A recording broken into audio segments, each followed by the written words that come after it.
Good afternoon, everyone, and thank you for joining us today. My name is Leilani Hardy, and I'm a parent educator with Parents Place of Maryland. The mission of Parents Place is to empower families as advocates and partners in improving education and health outcomes for children with disabilities and special healthcare needs with a commitment to diversity and equity. A few of the services that Parents Place offers is resource sharing and one-on-one assistance to families. Also joining me today is my colleague Bonnie Larimore, who is also a parent educator. Welcome, everybody. Thank you so much for joining. I have been with the Parents Place of Maryland about 14 years. I also am a parent educator for the Eastern Shore. I have a history of having a child with complex medical needs. Just so happens today is the day that my son passed away. But I share that with you today to help you understand that we at Parents Place understand that having a child with complex medical needs is not always a glass-colored rose. So we are here to help you. Our hearts are with you, and we listen, and we're always here to assist you. So welcome and thank you. And joining us today from Priority Partners is Ms. Ellen Willinghan, and she is a community health advocate on the Lower Shore. Good afternoon. I'm very pleased to be with you all today, and I'm looking forward to talking to the parents about parenting. So as Bonnie said, we're here today to talk about parent connections and parenting.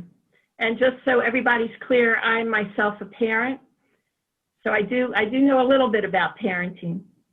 And I can tell you that nobody ever said that children were easy to raise. They don't come with guidelines or instructions, and they certainly don't come with a pause button. I've looked. What they do come with is a crucial set of physical and emotional needs that must be met. Failure of parents to meet these specific needs can have wide-ranging and long-lasting negative effects. So no pressure. We're all on the same roller coaster. No matter what challenges you have faced in your life, you have the ability to bounce back. If you are living and breathing today, you are resilient. We are all born with internal personal strengths that we rely on when difficulties arise. These strengths pull us out of our challenges. When we have a clear understanding of these strengths, we can utilize them more efficiently and bounce back faster and with more smarts. We want our children to be just as resilient. Physiological or physical needs are considered to be the most essential of our needs. If someone is lacking in more than one need, they're likely to try to meet these physical needs first. For example, if someone is extremely hungry, it's hard to focus on anything besides food, which is why breakfast is the most important meal of the day, and it is so important to have a good breakfast before going to school or work. We will cover all these tips today. While all are important, you'll find that I'll be stressing the first three an awful lot. This is a slide I want you to remember. It was developed by the Barbara Bush Children's Hospital. Remembering 5210 will keep you healthy, help cure you if you are ill, and it's just good for you and your loved ones across the lifespan. The number 5 refers to the food pyramid. It keeps changing, but you can't go wrong with a colorful plate with fruit and vegetables. All children and adults can benefit from increasing their fruit and vegetable intake. The American Academy of Pediatrics provides the following recommendations: no screen time for children under 2 years of age, less than 2 hours per day of screen time for children and adolescents. It is not uncommon to have a healthy amount of physical activity and an unhealthy amount of sitting and screen time, especially during this pandemic. Be a role model when it comes to physical activity. Regular exercise can reduce the risk of obesity, diabetes, and heart disease across the lifespan. There is an inverse correlation between disease, depression, and exercise. As little as 15 minutes of brisk walking daily can be a huge benefit to your health and well-being. Decreasing your intake of sweetened beverages will reduce the risk of childhood obesity and many other health problems, including type 2 diabetes, poor nutrition, excess caffeine consumption, and dental decay. Keep in mind, CANDY, continuously advertise nutritionally deficient yummies. The goal is 0. It is important for infants, children, and adolescents up to the age of 21 to receive regular checkups. The Healthy Kids Early Periodic Screening, Diagnosis, and Treatment Program helps to identify, treat, and prevent health problems before they become complex and costly. This is the recommended screenings and immunizations from birth to age 21. And this is the recommended schedule for adults, and it depends on age and may be scheduled more often depending on risk factors. Care for yourself and your family with good nutrition, plenty of rest, proper hydration, regular exercise, and stress management, and always stay home if you don't feel well. The coronavirus pandemic has raised concerns about routine preventative care. Is it okay to skip these screenings while the coronavirus that causes COVID-19 is still spreading? In general, it's very important to stick to your child's schedule for these tests, which help give doctors early warnings if your health is changing. Healthcare providers are taking many extra precautions to help prevent the spread of the virus. We need to feel good about ourselves. We need to feel valued by others, that our contributions matter and have been recognized. When people's esteem needs are met, they feel confident and see their contributions and achievements as valuable and important. However, when their esteem needs are not met, they may experience feelings of inferiority. No child is perfect in every way. They may be athletic, artistic, scientific, musical, mechanical, horsey. As parents, we need to find ways to let them shine, and this starts in the home. Programs such as Scouts, Junior Achievement, 4-H, volunteering, sports, faith communities, and library programs can help you find opportunities for your child to be a star. During this pandemic, it's even more important to encourage good hygiene. Hand washing, covering the nose and mouth, social distancing are so important to you and for you and your child's health, and for that of your community. Taking time to build that individual relationship when children are young will also make that one-on-one time feel more natural as your children grow into teenagers. With infants, this can be cuddle time, FaceTime, smiling, and the "I love you, you're so cutie" baby talk conversations that evolve appropriately as they get older. If given respect, most children will exhibit good common sense in their decision-making, probably more than we expect. Such children then grow with a sense of self-respect that will permeate their lives. One important way that self-respect develops in a child is from mutual respect learned in the family home. Children are mimics. They will mirror the behaviors they see around them. So it's important for parents to be a super role model. Health issues can interfere with learning, and education and good health can improve your child's outcomes throughout their lifespan. So it's important for parents to be agents of change. I know I struggled as a student. Some kids are gifted academically, but many of us do struggle. Acknowledging achievement is so important to build self-esteem, but also share your struggles and how you overcame them, who you went to for help. Use this time to identify issues and work with your child to resolve them. They need to see you as their champion. As you advocate for your child, your approach should always be respectful but insistent. My child seems to be having a problem with XYZ. How can we work together to improve this? What resources are available? How can I access them? Please also remember that teachers teach and parents parent. Parents and teachers are partners, not proxies for each other. You need to be a team, not adversaries. Practice what you preach. Children learn from the people around them. So in order to teach your kids good values, you must model them in your life. Your child will mimic or copy your behavior and the behaviors of people close to your family. You are the gatekeeper and the role model. It is up to you to set the example. Kudos to us. Look at us navigate the pandemic. Woohoo, we will survive this. 5210 Healthy Eating and Active Living can help you maintain the good health you need to stay healthy. Make the healthy choice the easy choice. Healthy people are better able to fight this and any disease. And we're looking at the flu season coming up, so this is even more important. Studies show that middle school children still think smoking and vaping is cool. We thought smoking was cool in the 1980s when I was in school, and kids still do. Very frustrating. As parents, we need to stress the long-term effects on overall health. If you are a smoker, talk to your child. Explain how you feel about smoking and any struggles you have had if you have tried to quit.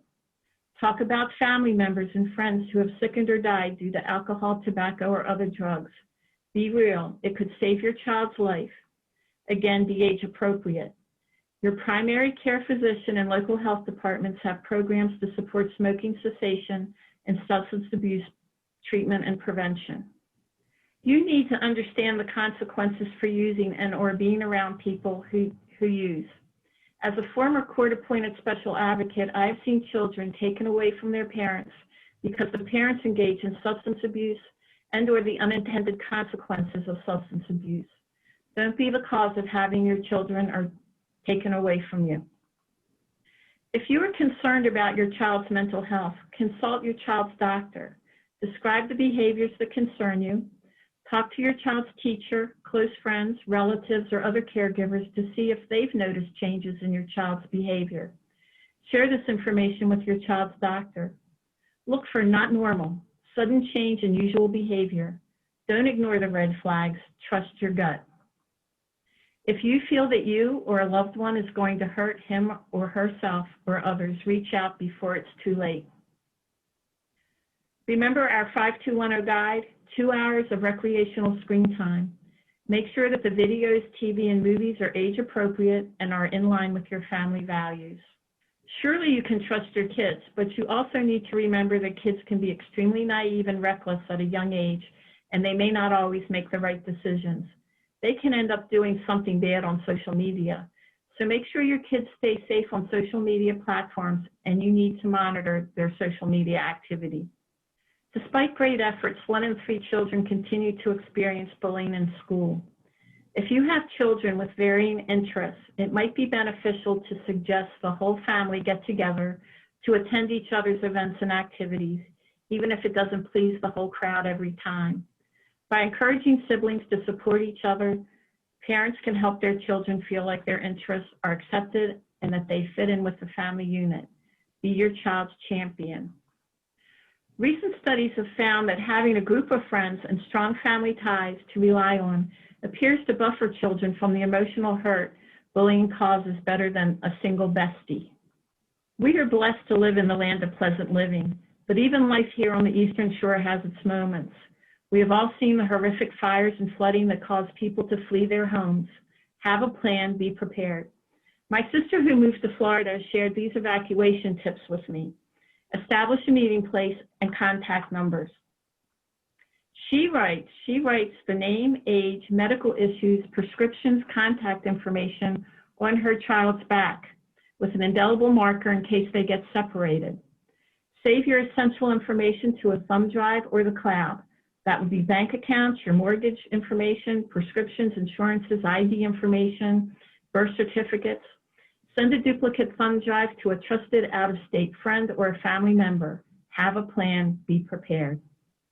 Right to carry has changed the landscape, and here on the Eastern Shore, hunting has always been a way of life. You may not have a firearm or gun in your home, but consider your family, neighbors, and friends, any place where your child might be.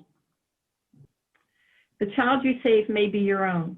It is sobering that in 2017, 2,462 school-age children were killed by firearms found in the home.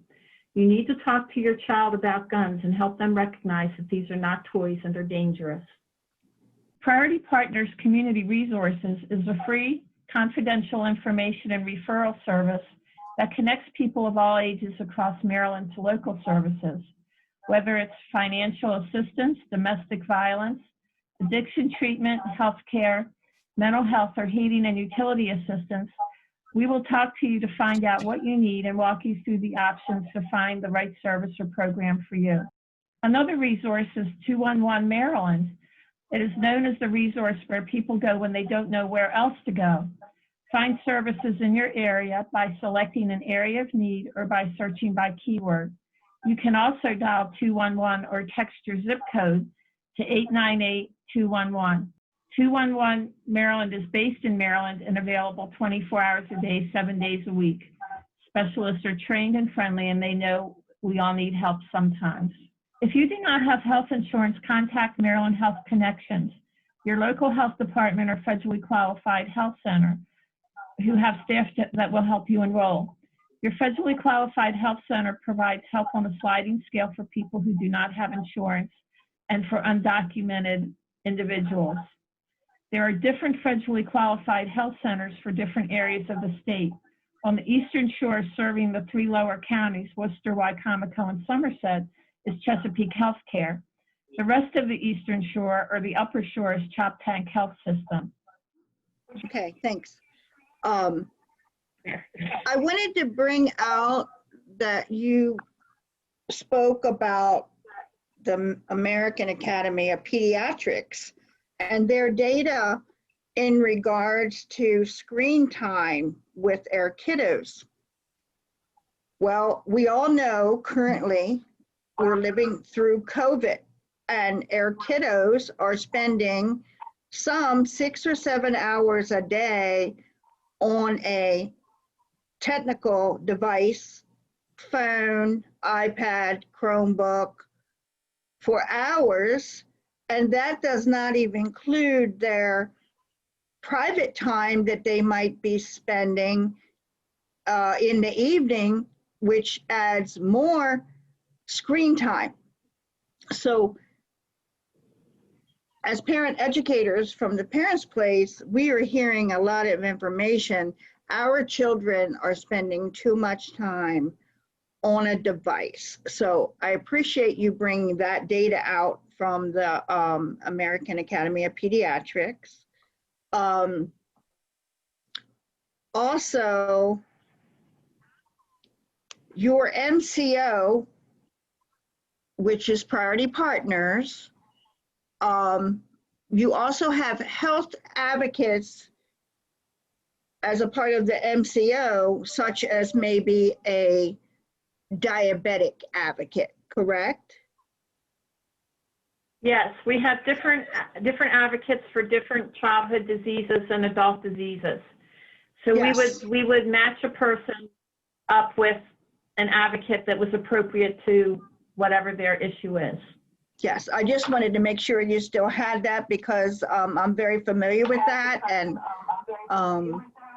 it's very helpful and supportive to the family to be able to connect with that advocate in regards to whatever the chronic health condition is in relationship to their child. So thank you for that. Leilani, do you have any questions? I don't think so. It's very informational, and I'm sure the parents are excited to see this. One thing I would like to suggest, if I can, especially Bonnie, since you brought up the screen time, is that parents, all of us, may want to talk to our primary care physician or the person we go to see about our vision concerns and talk about blue screens or blue lenses for our glasses that can help mediate the impact of staring at a screen all day, because it's not just the kids. It seems to be all of us anymore are spending a lot more time in front of a screen. And what was that called again for the glasses? They're called blue filters. Blue filters, yes.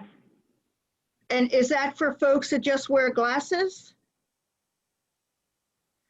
Yes. Well, no, you can get glasses with blue filters with no prescription. But if you wear prescription glasses, you can request that a blue filter be put in them. That is very interesting. I've not heard of that before. Thank you for letting us know about that, because I wear glasses, as you see, and a lot of our kiddos wear glasses, and that is very helpful information. So thank you, and we deeply appreciate the collaboration between Priority Partners and PAC 14. And we have some closing things we'd like to bring Oh, up. there you are. Okay. So Leilani, would you like to bring those up? Sure. I would just like to say to stay tuned that we do have events coming up and announcements will come out soon. You can visit our Parents Place Facebook page, or you can visit us at ppmd.org, and you can check our webpage out. We have tons of resources, and if you're a parent who would like assistance with your child or children, there's an intake that you can fill out on the website as well, and it will match you with a parent educator. Thank you very much. Everybody have a wonderful day.